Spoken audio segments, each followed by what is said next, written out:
কবি সব্যসাচী দে। আমার কোনো শোক নেই, আমার কোনো বিষাদ নেই। হে গুরু বৃদ্ধগণ, আপনাদের নীরবতায় আমার কোনো ক্ষোভ নেই। পিতামহ ভীষ্ম, ক্ষমা করবেন, আপনাকে প্রণতি জানাবার স্থিরতা আজ নেই। আর কর্ণ, তোমার জন্য ঘৃণাও বড় বেশি মনে হয়। আর হে আমার পঞ্চ স্বামী, আর্যাবর্ত বিজয়ী বীর শ্রেষ্ঠ অর্জুন, শক্তিমান ভীম, মুকুল, সহদেব, আর আপনি ধর্মপুত্র, আপনারা আমার কৃতজ্ঞ অভিবাদন গ্রহণ করুন। আমি সর্বজ্ঞা নই, যজ্ঞভূমির অগ্নি থেকে আমার জন্ম, ধর্মাধর্মের ক্ষুরোধার পথ আমার অজান্ত। আর্যপুত্র, আপনার বিচার তাই আমার পক্ষে ধৃষ্টতা। আপনার কোনো বিচরণ নেই, আপনার ধর্ম আপনাকে রক্ষা করেছে বিকার থেকে। কৃতজ্ঞতা জানান সেই ধর্মকে। ভীমসেন, তোমাকে আমি ভালোবাসার দিইনি কখনো, তাই তা ফিরেও চাইনি। শুধু তোমাকে আমার জিজ্ঞাসা ছিল ফাল্গুনি, অত্যাচারী মঞ্চের ছায়ালি চোখের থেকেও 2 লক্ষ কি দুর্যোধনের বুক ফলসত্য করে। প্রেম নয়, শুধু পৌরুষের আস্ফালনই ছিল পাঞ্চালী বিজয়ের পটভূমি। কিন্তু মিথ্যা প্রশ্ন, আমি জানি তোমার কোনো উত্তর নেই। যেমন কোনো ভালোবাসা, তোমার শুধু আশা আছে।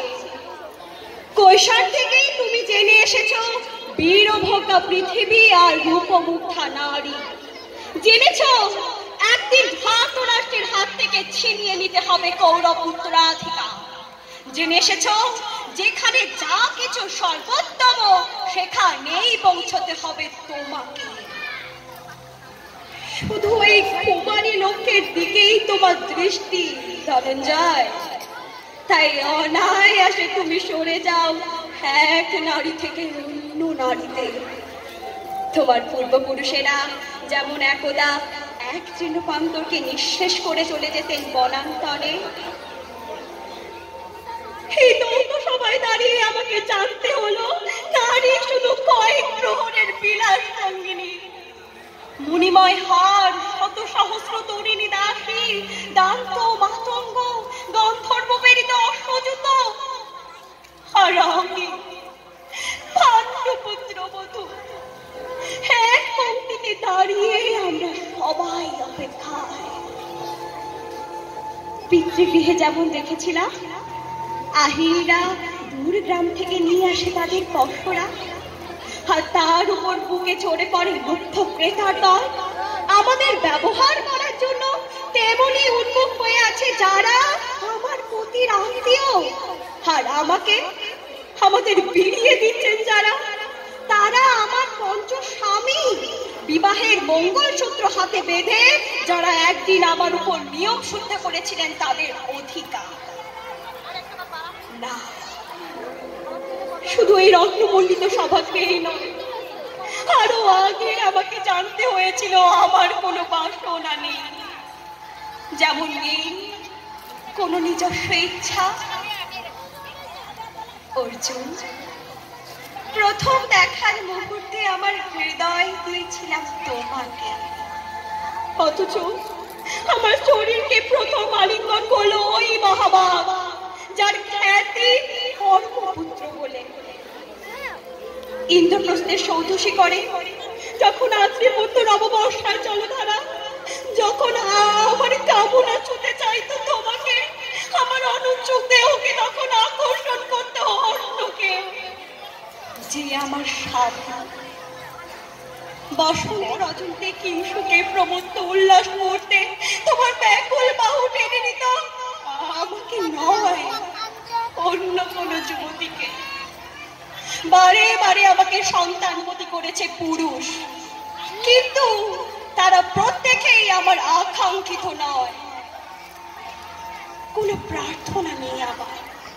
কুরুবৃদ্ধরা বিরাট করুন, জ্যেষ্ঠ পাণ্ডব প্রহর গুনুন, কোন পুণ্যরত্নে ধর্মরাজ্য নেমে আসবে মাটিতে।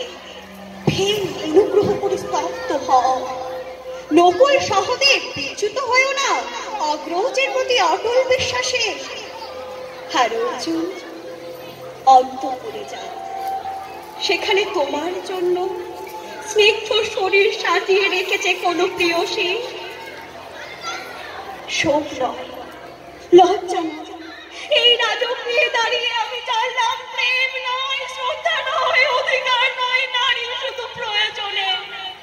জানলাম এখানে কোনো ভেদ নেই। ধর্মরাজ যুধিষ্ঠির, শক্তিমান ভীম, প্রেমিক অর্জুন আর ধৃতরাষ্ট্রনন্দদের মধ্যে প্রতিকার চাইছি না, যা শুধু বিলাসে সেই মন্ত্র ছিটিয়ে নেয় যদি কোনো দুঃশাসন।